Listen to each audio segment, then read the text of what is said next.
All right, let's see how this one goes. Let's use the chain rule.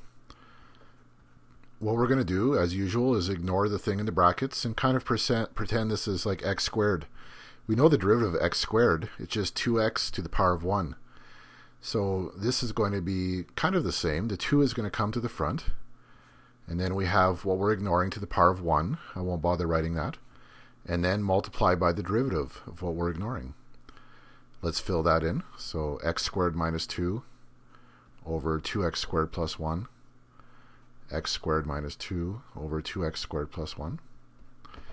Now, really all we have to do now is complete this part. And the way we do the derivative of this part is just by the quotient rule. Let's see how that goes. The derivative of the numerator is just 2x times the denominator left alone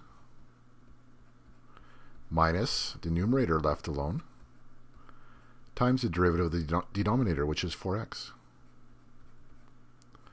And the bottom is the square of what it was before. That's the quotient rule. Now we need to, the derivative is now done. If we didn't have to simplify our answer, we could just leave it. But I think we can simplify this and make it look a little bit better. Let's write a long fraction line. What's the top going to be? We have a 2 there.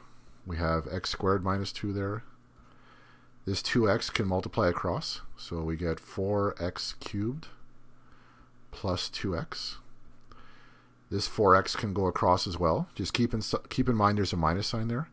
So it's minus 4x cubed plus 8x. And the bottom, well, we have 2x squared plus 1 here, and we have 2x squared plus 1 squared here. And altogether, that's going to give us a cube of that. Now, notice we have this canceling going on here. And so we have 2x squared minus 2, and then we have 10x. And the bottom is the same as what it was.